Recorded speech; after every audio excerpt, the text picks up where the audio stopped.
at EA Play. But again, thank you guys for all that feedback in the chat. Oh, trick play, which we're going to talk about. We're going to talk about trick plays. They pulled the trick play on me. They had me muted. Thank you so much. Gibbs had one job to do, but it's all good. So one thing that we wanted to highlight, we're seeing a ton of chatter in the chat that you guys are like, well, can we see some stuff? You guys are going to see more stuff at EA Play. We're going to show some things on stream, so there was a lot of conversation when we were talking with Clint. We wanted to give you guys some context. We're still going to go ahead and give you some context with Anthony and I here, but keep in mind at EA Play, we're going to show you some more stuff. There's going to be a survey that's going to give you some information right there of what you may want to see. Stay tuned for that. Man of the People Z Farles will come on at the very tail end of the stream when he's talking with RG, and they'll go ahead and talk about that survey. So without further ado, I got Anthony White here. Anthony, it's great to have you on stream. I'm glad we got to pull you away from all the film. This guy is constant. Him and Swami both, for those people that don't know in the community, are constantly watching film together. It's crazy. It's great to have you here. Hey, introduce yourself, man. Hey, man, it's great to be here. First off, I've watched these streams quite a bit in the past, and, it look like you guys have a blast, and, just watching, the behind the scenes stuff, I'm not disappointed. But for those who don't know, my name is Anthony White. I'm a gameplay designer here at EA, and I've been here since 2005, and, in various roles. But I think most people know me primarily as the guy that works on the playbooks and things of that nature. So now we're here today to share a little bit of information about what we're doing for Madden 20 in regards to the RPOs and playbooks. Good stuff, man. I mean, I'm excited because, A-Dub, I'm going to call you A-Dub. A-Dub is extremely passionate when it comes down to playbooks. He's been very passionate about RPOs. For those people that are new to stream, can you elaborate a little bit, like what is an RPO? Yeah, RPO is basically, it stands for run pass option. And when you think of RPO, you think of, the running game, and, basically this is the type of play that gives an offense multiple ways to attack a defense within a singular play. And it's a lot of times, it's based on a couple of elements. Pre-snap, what you see with the defense, with their alignment, you have leverage, you got the box count. But then also, too, in some of the types of RPOs, which we'll touch on later, the different types that we have in the game, you have a post-snap element where you're reading a particular defender that in the football world, we call him the conflict defender. We're basing a read on that guy, and he tells us whether or not we're going to pass the ball or throw the ball or run the ball. That's great. You mentioned that we're going to talk about, the three types of RPOs that we have. I think we have a graphic right here of in-game that we'll take a look at. We have three types of RPOs. Can you actually talk to these and tell me how they work in game? Yeah, the first one, what we term is called peak. And, a peak RPO for us is basically, think of second level. Not to get too technical here, but we're reading a backside linebacker. And based on the reaction of that backside linebacker, if he were to sit and hold his position, we're looking to hand the ball off and run the ball because essentially we have numbers in the running game. If that player were to come up and play his run fit, or any movement towards the line of scrimmage, well, we're taking a peek at that linebacker, and we're going to try to hit a route behind in that particular area. What we do with the blocking scheme to make sure that we're sound there, we try to keep the backside tackle on our play locked on the backside DN so that we can sort of isolate that particular player on the play.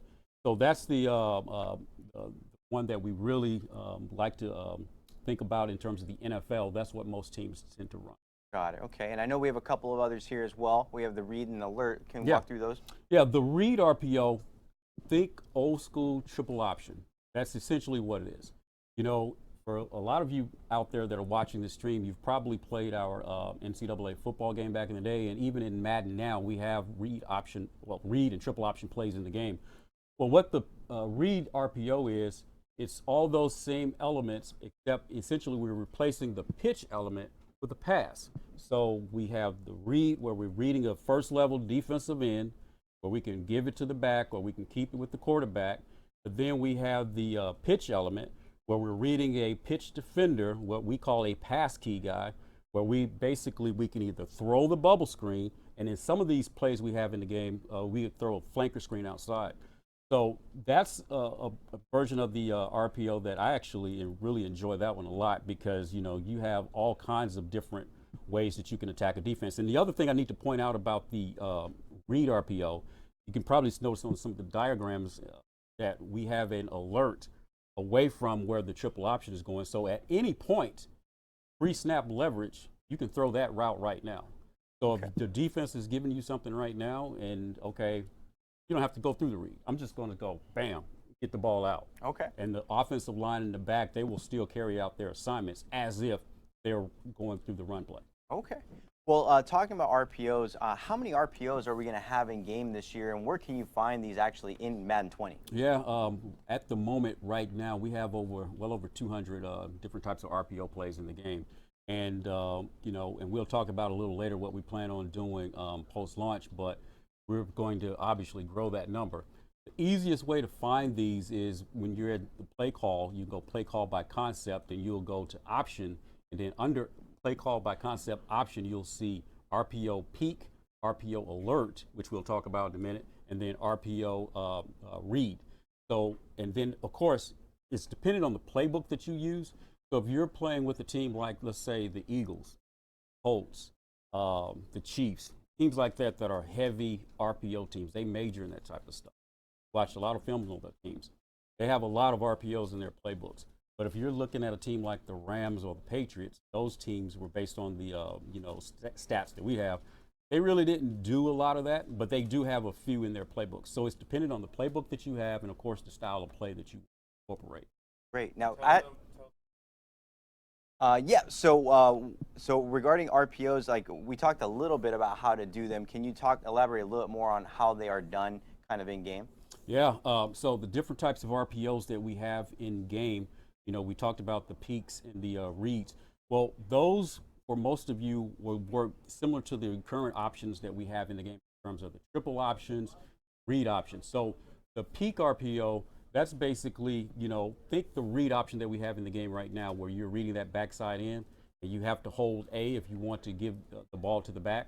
Well, same thing here. You know, you're reading that backside linebacker, and based off his reaction, hold A to give it to the back, or, you know, if you don't want to give it to the back, press the icon of the receiver who's running that peak route. So it's sort of like a new school take on the traditional read option, except now a lot less riskier for the quarterback. That's why this is the most popular one in the NFL, because the quarterback is not a runner here. So it's basically either throw or give. The read RPO is just like the current triple option RPO, except, you know, you can read, you can run with the quarterback, but also you can press the icon of the receiver that's going to pass. Now the alerts. These are run plays. Think of these as run plays with route alerts. Matter of fact, you know, we go talk to NFL coaches, and we got NFL playbooks. You know, route alerts on run plays. What that essentially does, it gives the offense the ability to attack a defense in multiple ways based on pre-snap leverage and based on the box count. This is a run play. There's no post-snap read here. This is all pre-snap. If you were to look out there and you were to see, based on the hat count, based on the numbers in the box, you have the advantage to run the ball, run the ball. But if for whatever reason you detect that you have an unblockable defender at the point of the attack where the run is going to, now you want to really start looking at that backside alert route, which for us, we have a couple types. When we have a single receiver backside from the run, you'll get a smoke screen, or you'll get what we call a lookie, which is basically a quick slant. If you got a slot receiver on the backside, you get a bubble screen. So those are the things that you have to be, you know, cognizant of when you run the alerts. Also with the alerts, just like a run play, if you don't do anything, the handoff will automatically happen for you. So it's just like a run play that essentially the pass option is your get out of jail card. Yeah. No, and I think one thing that we can talk about, and we can actually put this in the gridiron notes, is talking about some of the downsides of RPOs. But you touched on something about handoffs. So, you know, I want to talk a little bit about that, and that is about the new handoff technology. Can you walk us through that new handoff technology? Well, yeah, the thing about the new handoff technology, in the old days, to kind of give people an idea how we used to do handoffs, we would give the quarterback and the primary ball carrier a series of assignments to get them to a singular point, and they intersect, and then a handoff animation would trigger. Okay. That system, it kind of puts some limitations on us in the types of things that we can do. Now with the new system, we basically put multiple characters into the handoff, and we assign their roles. So what that has enabled us to do is obviously create new interesting and unique types of handoffs and plays, you know, because we get a lot of social media requests and feedback on, hey, well, I would love to see this play and that play. Well, now this new system opens that door, that gateway, if you will, for us to do those types of things. And we're going to get into a few of those here. Okay, yeah, it looks like we have some new handoff animations right here. If you want to walk through these, I also want to see when it comes down to the new handoff tech. Yeah, and these are some of the plays that basically, you know, a lot of our fans have been talking about, especially over the last couple of years. You know, anybody who's watched teams like the Los Angeles Rams and the Kansas City Chiefs, you know, you see a lot of what we call jet sweep. And what that is take a wide receiver who's out wide, he's going in super fast motion. And what you see a lot of times the teams will do, they can either give it to that guy and then fake it to the running back. They fake it to the jet sweep and give it to the back, or give it to the jet sweep, fake the back, fake the jet sweep, and play action. And then, you know, they also have other complement plays off that, which we have a few in the playbooks that we'll show you guys. Yeah. But this technology has actually opened up that door for us to do these type of things. When you look at a team like the LA Rams Playbook, for example, right now, their playbook, all single back, lots of bunch, tight type formations. The first page of their playbook, you're going to see some type of fly sweep, some type of fake jet sweep, fly sweep, PA. So those are the types of things that we're really trying to encapsulate with those teams' playbooks. The same thing with the Chiefs. Like, here's a couple examples. This is one here with the Chiefs have made popular in the first week of the NFL season against the Los Angeles Chargers. But you see here, you got, this is a shotgun formation. You see the fast motion coming across, and then we can fake it to the back. We got a version here where fast motion comes across and we give it to the back. We got a version of this, fast motion comes to the cross, fast motion comes across, and we can do play action. So you get a nice little series of plays, or mini scheme, as the young ones call it, that you can build off there. This one here, this is the jet sweep, Los Angeles Rams. I'm sure a lot of you have seen the Rams and Shaun Mcveigh's offense. It's a very unique offensive system. This is what I'm talking about. You're under center, same thing. You got the fast motion by the outside receiver. You can fake it to the back. And then, you know, you got all kinds of different elements here. Now, actually, I think this is the reverse out of the bunch here. So what this is, out of single back bunch, you got the quick pitch play that everybody's seen in the playbook. Well, now you're faking the pitch, but you're pitching the ball to a receiver going the other way. So that's a reverse there. So that's a cool, one of the new plays that we got in the game. Now here's the Shaun McVeigh. Oh, now this is the Philly special. Yeah, they pull a little trick on me. This is the Philly special here. So the funny thing about this play, there's so many unique elements to this particular play, where in terms of, you got the quarterback going to the line of scrimmage, tapping the backside of the offensive tackle, then the snap happens. So we didn't want to just put one singular play there. We actually had to think of some special fake plays, if you will, complement plays that go along with this. So this particular play is something that, you know, we started immediately after the Super Bowl when they ran this against the Patriots, trying to figure out, okay, well, we got to come up with a way to get this in the game. And that's actually led us to the road to experimenting with and prototyping the new animation technology that we talked about. And, you know, you can see the results there. Lots of cool, new, interesting content that I think fans of the Madden series will really be happy with. Yeah, and I know at the end of the day, you'll see just a couple. We're showing you guys just a few of those plays.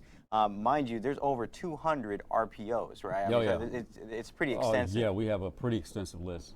Crazy. So let's talk about Playbook, because you are the Playbook king here in the studio. Yeah. I see you constantly talking with Swami and other people in the studio. I know when we have people come down into the studio, they just want to pick your brain on how playbooks are created and the whole science behind it.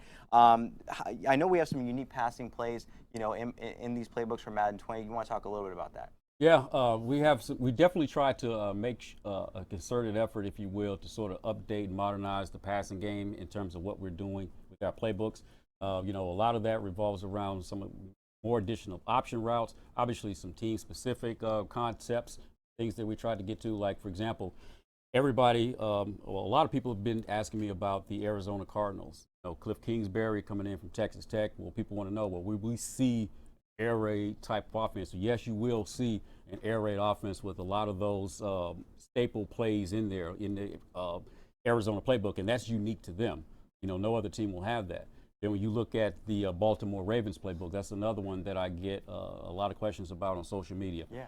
You pick up the Baltimore Ravens playbook, you'll have like 12 pistol formations loaded with option plays, read options, speed options, different types of passing concepts that they use. Shotgun heavy, if you will, lots of stuff that are very unique to the Baltimore Ravens and take advantage of Lamar Jackson, who has special abilities based on being a running quarterback.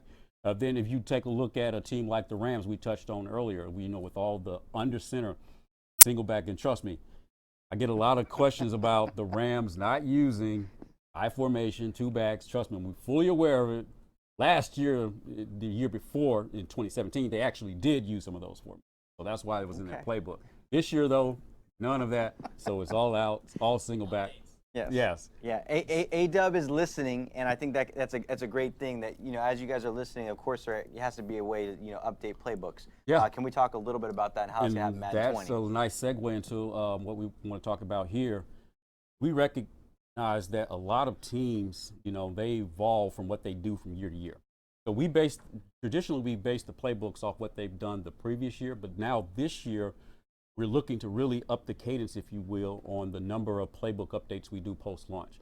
Last year, there was our first year sort of being able to get this technology up and going. And, it was kind of late, and so we didn't get to do as many things as we would have liked to do. But this year, we got a solid plan in place, we believe. And, we're looking forward to, throughout the year, being able to add unique things, and playbooks evolve based on what they're doing in real life.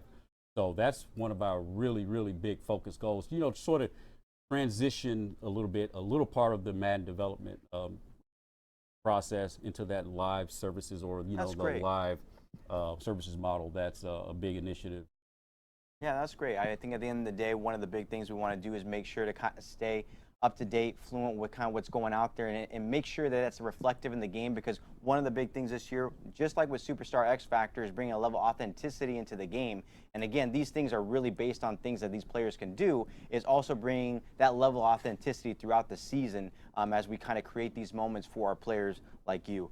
So Anthony, great stuff. Is there anything else you want to talk about, or highlight before we bring on man of the people, Z Farls, and RG, who is he's just a delight to watch kind of on these competitive streams. So I mean, just want to let the people know, hey, when it comes to like authenticity in terms of playbook schemes, things of this nature, trust me, we're looking at it, we're paying attention to it. These guys will tell you, if it was up to me, we'd have 2 million plays in the game, but obviously we can't do that. But yeah, we're definitely taking feedback, and we're looking at all. We may not respond to everything, but we see it, and we try to get something that's out there that's representative of the NFL first and foremost, and something that hopefully you all will enjoy when you pick up Madden August 2nd.